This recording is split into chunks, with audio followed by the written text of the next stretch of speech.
নমস্কাৰ স্বাগতম জনাইছোঁ আমাৰ চেনেলৰ অন্য এটি ভিডিঅ'ৰ মাজলৈ পুনৰবাৰ আপোনালোকক। আজিৰ ভিডিঅ'টোত আমি টাটা পাৱাৰ ৰিক্ৰুইটমেণ্ট 2026 অৰ্থাৎ টাটাৰ ফালৰ পৰা বৰ্তমান যিখিনি ৰিক্ৰুইটমেণ্ট প্ৰচেছৰ এপ্লাই চলি আছে সেই এপ্লাইখিনিৰ ওপৰত আলোচনা কৰিম। কাৰণ মই আগতে যিমানবোৰ ভিডিঅ' আপলোড কৰিছোঁ গভৰ্ণমেণ্ট জবেই হওক বা প্ৰাইভেট জবেই হওক, তাত বহুতে কমেণ্ট কৰিছিল যে যদিহে প্ৰাইভেট জবৰ ওপৰতো ভিডিঅ' আনিব পাৰে, টাটাই হওক যিয়ে হওক যি কোম্পানীতেই হওক, তেতিয়াহ'লে আনিব বুলি। সেইবাবে আজিৰ ভিডিঅ'টো আপোনালোকৰ বাবে যোনে নেকি ৱেইট কৰি আছিল টাটা কোম্পানীৰ এটা ৰিক্ৰুইটমেণ্টৰ বাবে, তো তেওঁলোকৰ বাবে আজিৰ ভিডিঅ'টো। যাৰ নেকি ইণ্টাৰেষ্ট নহয় তেওঁলোকে ভিডিঅ'টো নেচালেও হ'ব, কিন্তু যোনে প্ৰেক্টিছ কৰি আছিল চৰকাৰী চাকৰিৰ বাবে, প্ৰচেষ্টা চলাই আছিল চৰকাৰী চাকৰিৰ বাবে, তেওঁলোকে হয়তো বিফল হৈছে, অৰ্থাৎ তেওঁলোকৰ আৰু এইজ নিমিলে, তেওঁলোকেতো এটা প্ৰাইভেট কামেই ল'ব লাগিব, তো তেওঁলোকৰ বাবেহে আজিৰ ভিডিঅ'টো। ঠিক আছে, তো সকলোখিনি কথা ক'ম ক'ত কেনেদৰে এপ্লাই কৰিব লাগে। মই যিমানবোৰ আগতে ভিডিঅ' আপলোড কৰিছিলোঁ সেই ভিডিঅ'খিনিত এটাই বৰ বিশেষকৈ কমেণ্ট আহে যে লিংকটো দিয়ক বা অফিচিয়েল ৱেবছাইটটো ক'ত দিয়ক, কৈ দিয়ক, আমি তাত গৈ এপ্লাই কৰিব পাৰিম। তো ভিডিঅ'টোৰ শেষত মই আটাইখিনি কথা আপোনালোকক কৈ আছোঁ, সম্পূৰ্ণকৈ শেষলৈ চাই থাকক।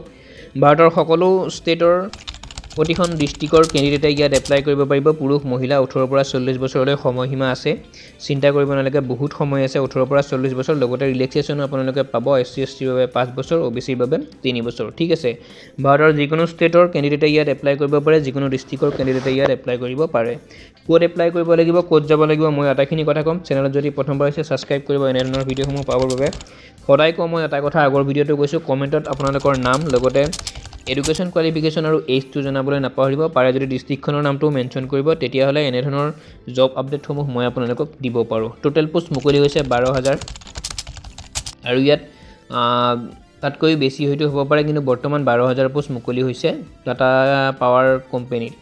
Organisation name Tata recruitment Tata power company limited. Post name various post. ইয়াত 10-12 ডিগ্ৰী যিকোনো এনি ডিপ্ল'মা যদি আপোনালোকৰ আছে এপ্লাই কৰিব পাৰিব, যিয়ে নাথাকক কিয়।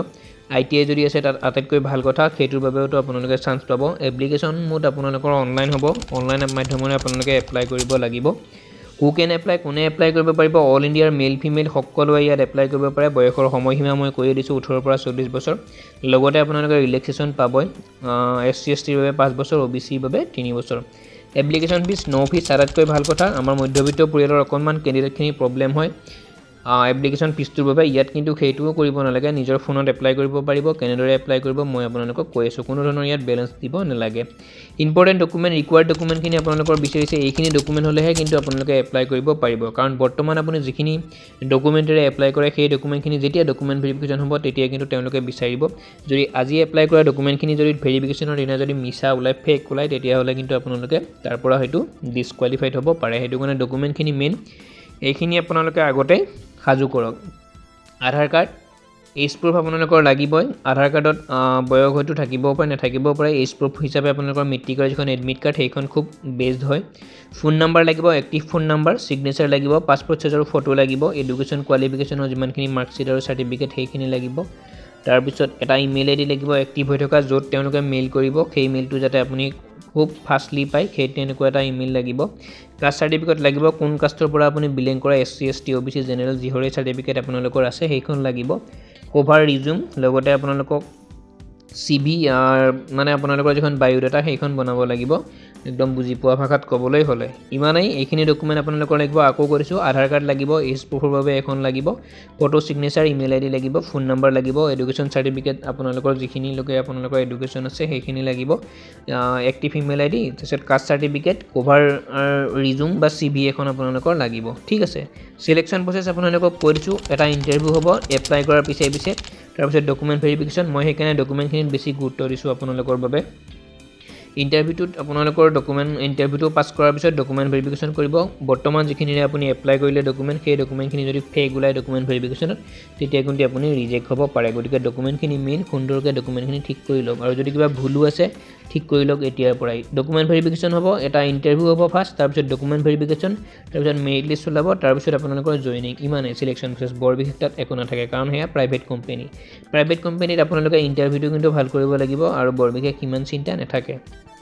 এতিয়া আহিছোঁ মেইন টপিক, এপ্লাই ক'ত কৰিব বা কেনেকৈ কৰিব। এপ্লাই ক'ত কৰিব মই আপোনালোকক কৈ আছোঁ। প্ৰথম কথা, আপোনালোকে যিকোনো ব্ৰাউজাৰত, গুগলতে বুলি ক'লোঁ বাৰু, চাৰ্চ কৰিব লাগিব দ্য জব এলাৰ্ট। স্মল লেটাৰত আপোনালোকে চাৰ্চ কৰিব একেলগে the job alert, THEJOBALART space দি কিনে অনলাইন বুলি চাৰ্চ কৰিব। প্ৰথমতে যিটো আপোনালোকে লিংক পাব ফাৰ্ষ্ট লিংক সেই লিংকটোত ক্লিক কৰিব লগে লগে টাটাৰ যিটো সাইট খোল খাই যাব তাত আপোনালোকে গমেই পাব যে টাটা পাৱাৰ লিমিটেডৰ ফালৰ পৰা কোম্পানীৰ ফালৰ পৰা এটা বৃহৎ ৰিক্ৰুটমেণ্ট আহিছে এপ্লাই চলি আছে ঠিক আছে এইটো হ'ল প্ৰথম কথা আৰু দ্বিতীয়টো কথা হৈছে টাটা কোম্পানীৰ ৰিক্ৰুটমেণ্ট বুলি 2026 বুলি যদি আপুনি যিকোনো ব্ৰাউজাৰতে সাৰ্চ কৰে তেতিয়াহ'লেও সেই সাইটটোৱে পাব সেই লিংকটোৱে পাব টাটা পাৱাৰ ৰিক্ৰুটমেণ্ট বুলি আপোনালোকে পাব তাত গৈ আপোনালোকে এপ্লাই কৰিব পাৰে ঠিক আছে এইবোৰ সৰু সৰু কথা অকণমান যদি আপোনালোকে ভালদৰে বিচাৰিছে গুগলত নিজেও আপোনালোকে এইবোৰ বস্তু পাব বা ভিডিঅ'বোৰ আপোনালোকে পাই থাকিব যদি নিজে ভালদৰে অকণমান চাব জানে তো সম্পূৰ্ণ ভিডিঅ'টো ইমানেই আছিল চৰকাৰী চাকৰি জীৱন তেনেকুৱা নহয় প্ৰাইভেট কাম কৰিও যিমানবোৰ ডাঙৰ ডাঙৰ মানুহ আছে তেওঁলোকে চৰকাৰী চাকৰি কৰা নাই বৰ্তমান প্ৰাইভেট বা নিজৰ ব্যৱসায়ী প্ৰতিষ্ঠানৰ ওপৰতে তেওঁলোকৰ ভিত্তি কৰি জীৱন নিৰ্বাহ কৰিছে খুব সুন্দৰভাৱে যিমানবোৰ ডাঙৰ ডাঙৰ বিখ্যাত ব্যক্তি আছে মানুহ আছে তেওঁলোকে কিন্তু চৰকাৰী চাকৰি কৰা নাই তো সম্পূৰ্ণ ভিডিঅ'টো ইমানেই আছিল আপোনালোকৰ নিজৰ ইচ্ছাৰ কথা যদিহে ইচ্ছুক তেতিয়াহ'লে এপ্লাই কৰিব পাৰে যদিহে